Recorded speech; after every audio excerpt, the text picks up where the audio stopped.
রমজানের প্রখর রোদে গরিব রোজাদার রহিম খালি পেটে জমিতে কাজ করছিল। হঠাৎ চোখে অন্ধকার নেমে এলো, আর মুহূর্তেই সে মাথা ঘুরে মাটিতে লুটিয়ে পড়ল। আরে তাড়াতাড়ি আসো, কে কোথায় আছো? রহিম চাচা পড়ে গেছে, মনে হয় মাথা ঘুরে অজ্ঞান হয়ে গেছে। দ্রুত সামনে এসো, কেউ টানি আনো। চাচা, কি হলো হঠাৎ? এভাবে পড়ে গেলে কেন? একটু আগে তো কাজ করছিলেন ঠিকই, মাথা ঘুরেছিল নাকি? এখন কেমন লাগছে? শরীর ঠিক আছে তো? কথা বলুন চাচা, আমাদের ভয় লাগছে।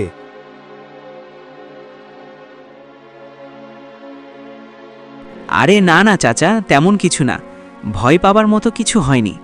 রোজা মুখে তো সারাদিন রোদে কাজ করছি, হঠাৎ মাথাটা যেন একটু ঘুরে উঠল, তাই পড়ে গেলাম। এখন আলহামদুলিল্লাহ একটু ভালো লাগছে, তোমরা চিন্তা করো না। ঠিক আছে রহিম চাচা, আর কাজ করবেন না আজ। আপনি এবার বাড়ি চলে যান। আপনার শরীর অনেক দুর্বল হয়ে গেছে, একটু বিশ্রাম নিন, না হলে আবার অসুস্থ হয়ে যাবেন। আপনি তো সেই সকালে না আসেন, অত কাজ করার কি আছে রোজা মুখে? সবাইয়ের কথা শুনে রহিম চাচা ধীরে ধীরে বাড়ির পথে হাঁটা দিলেন। ক্লান্ত শরীর, কিন্তু মনে ছিল ধৈর্য আর ভরসা। আল্লাহই তাকে শক্তি দেবেন। রহিম চাচা আসলে খুব কষ্ট করে কাজ করে। তারা তো গরিব মানুষ, রোজা মুখে সারাদিন মাঠে পরিশ্রম করে। আমরা কিন্তু রহিম চাচার মতন পরিশ্রম করতে পারবো না।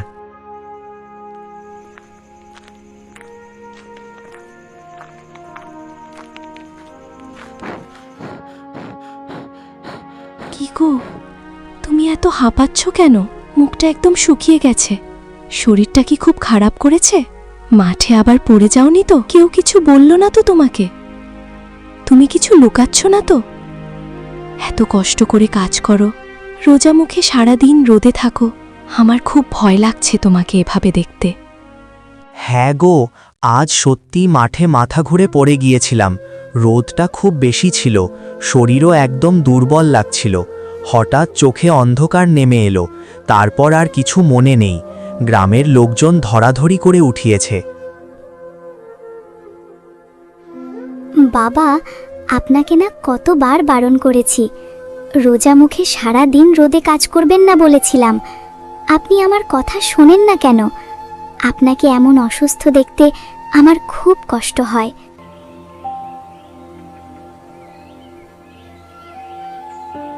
গরিবের আবার শরীর খারাপ বলে কিছু থাকে নাকি মা? কষ্ট করাই তো আমাদের নিয়তি, কাজ তো করতেই হবে, না করলে চলবে কি করে? তোমাদের ঠিকমতো ইফতারে একটা ফলও দিতে পারি না, বলো কেমন বাবা আমি?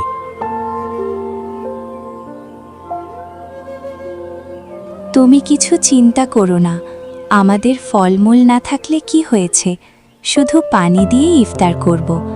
তোমার সুস্থ থাকাটাই আমাদের জন্য সবচেয়ে বড় নিয়ামত। তুমি ভালো থাকলেই। এটা কি করে হয় বলো? রমজান মাস চলছে, আর আমি একদিনও আমার মেয়েকে আর তোমাকে ভালো কিছু খাবার দিয়ে ইফতার করাতে পারলাম না। সারা দিন চেষ্টা করি, পরিশ্রম করি, তবুও তোমাদের মুখে হাসি ফোটাতে পারি না। এটা ভাবলেই আমার খুব খারাপ লাগে। বাজারে যাওনি নাকি? ফলের যা দাম হয়েছে, গরিব মানুষ কি গরু বেচে কিনবে নাকি? কিছুদিন আগেও যে জিনিসটা হাতের নাগালে ছিল, আজ সেই জিনিসের দাম ডবল হয়ে গেছে। এমন বাজারে আমরা কিভাবে কিনে খাই বলো?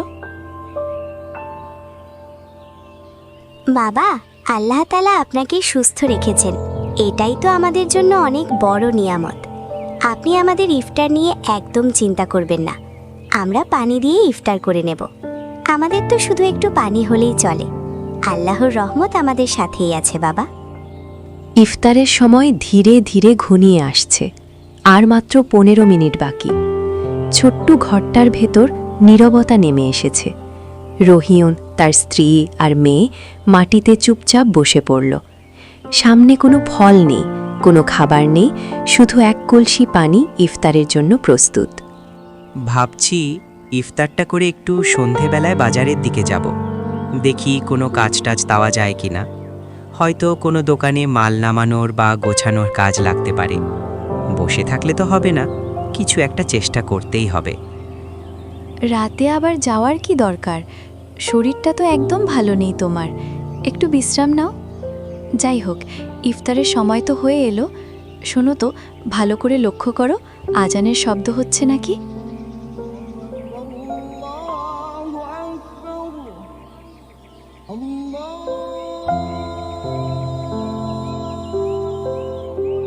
ইফতার শেষ হতেই রহিম এক গ্লাস পানির স্বাদ মুখে নিয়েই ধীরে উঠে দাঁড়ালো। বাইরে তখন সন্ধ্যার নরম অন্ধকার নেমে এসেছে। দূরে মসজিদ থেকে এশার আজানের সুর ভেসে আসছে।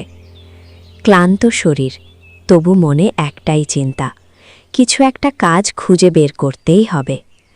চুপচাপ দরজা খুলে সে ঘর থেকে বের হয়ে গেল, পরিবারকে একটু স্বস্তি দেওয়ার আশায়। বাবা, তুমি সন্ধেবেলায় ইফতার করেই কোথায় যাচ্ছ? তোমার তো শরীর খারাপ, একটু আগে পর্যন্ত কত দুর্বল লাগছিল, এখন বাইরে গেলে আবার অসুস্থ হয়ে পড়বে না তো? তুমি না বাড়িতে আরাম করো বাবা, আমরা আছি না। দেখো মা, তুমি কোনো চিন্তা করো না, আমি একটু বাজার পর্যন্ত যাব আর তাড়াতাড়ি ফিরে আসব। হয়তো ছোটখাটো একটা কাজ পাওয়া যাবে, তুমি আর ভাবনা করো না। যাও, ঘরে গিয়ে ঘুমাও আমার ছোট সোনা।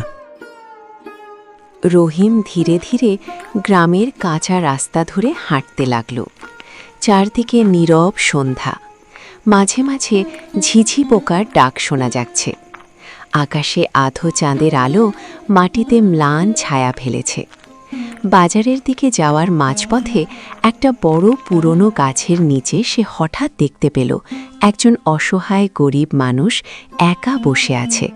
এই যে ইমাম সাহেব ভাই, আমাকে একটু সাহায্য করবেন? আমি খুব বিপদে আছি, ঘরে কিছুই নেই। আজ 5 দিন ধরে শুধু পানি দিয়ে ইফতার করছি। আল্লাহর ওয়াস্তে যদি একটু টাকা দিয়ে সাহায্য করতেন, খুব উপকার হতো। আরে ভাই, দেওয়ার মতো তো আমার কাছেও তেমন কিছু নেই। আমার অবস্থাও খুব খারাপ। বাজারে যাচ্ছিলাম, পকেটে শুধু 20টা টাকা আছে। ভাবছিলাম মেয়ের জন্য একটা আপেল কিনব, কিন্তু আপনি যখন বলছেন 5 দিন ধরে শুধু পানি দিয়ে ইফতার করছেন, তাহলে আর কি করব? এই শেষ সম্বল 20টা টাকাই আপনি নিয়ে। না না ভাই, তাহলে থাক, ঠিক আছে। তোমার মেয়ের জন্যে ইফতারের কিছু ফল নিয়ে যাও। আমি তোমার কাছ থেকে নিতে পারবো না, তুমি নিজেই কষ্টে আছো, তোমার ঘরেই আগে লাগবে, আমাকে দিতে হবে না। আল্লাহ ভরসা আছেন। মুহূর্তের জন্য রহিম থেমে গেল। মনে মনে ভাবল, সে নিজেও কষ্টে আছে, কিন্তু এই মানুষটা তো আরও অসহায়। 5 দিন ধরে শুধু পানি দিয়ে ইফতার করছে। এই কষ্ট তো সহ্য করার নয়। নিজের মেয়ের কথা মনে পড়ল, তবু বুক শক্ত করল। অবশেষে কোনো দ্বিধা না রেখে পকেট থেকে 20টা টাকা বের করে লোকটার হাতে তুলে দিল। ভাই, আপনি তো এই টাকাটা না দিলেও পারতেন। আপনার নিজের অবস্থাও তো খুব কষ্টের দেখছি, তবুও আমার হাতে সবটুকু তুলে দিলেন কেন? আপনার ঘরেও তো অভাব আছে, তাই না? এমন মন আজকাল কজনের আছে বলুন? ভাই, আমি গরিব ঠিকই, কিন্তু আল্লাহর উপর ভরসা আছে। আর যদি আপনার কষ্ট দেখি আর সাহায্য না করি, তাহলে আমার রোজার মানে কি রইল? আমার মেয়ের জন্য রিজিক আল্লাহই জোগাবেন। তাহলে গেলাম। রহিম ধীরে ধীরে বাজারের দিকে এগিয়ে গেল। চারদিকে অদ্ভুত নীরবতা। সন্ধ্যার পর সব দোকান প্রায় বন্ধ। রাস্তায় কোনো ভিড় নেই, একটা লোকও ছড়িয়ে ছিটিয়ে নেই। সবাই নিজেদের ঘরে পরিবার নিয়ে ইফতার করছে। ফাঁকা বাজারের মাঝখানে দাঁড়িয়ে রহিমের বুকটা হঠাৎ করে আরও ভারী হয়ে উঠল। এই যে ভাই, একটু এদিকে আসেন তো। ওদিকে গিয়ে লাভ নেই, বাজারের সব দোকান বন্ধ হয়ে গেছে। আমি আপনাকে কিছুক্ষণ ধরে দেখছি, আপনার সঙ্গে আমার একটু জরুরি কথা আছে।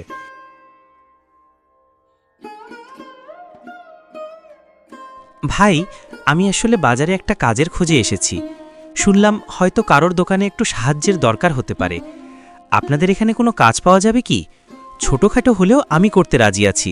সারাদিন পরিশ্রম করতে আমার কোনো আপত্তি নেই। আমাকে চিনতে পারছো? একটু আগে তুমি যাকে 20 টাকা দিয়ে সাহায্য করেছিলে, আমি সেই লোক। তখন আমি ছদ্মবেশে ছিলাম, তাই হয়তো চিনতে পারছো না। আমি তোমার মনটা পরীক্ষা করছিলাম। তোমার মনটা সত্যিই খুব ভালো।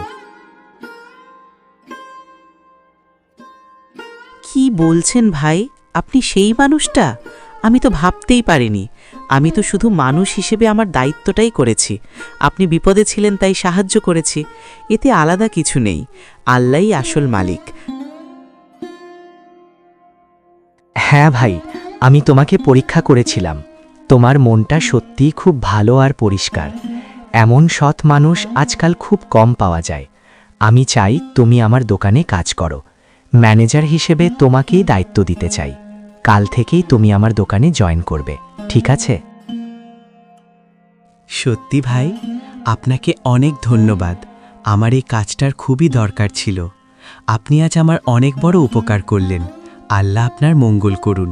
আমি কথা দিচ্ছি, মন দিয়ে কাজ করব। তাহলে আজ যাই, কাল থেকে এসে কাজে যোগ দেব।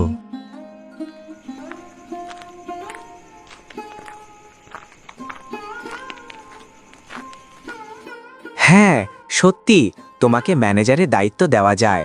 আমি মানুষ চিনি, তোমার চোখে সততা দেখেছি।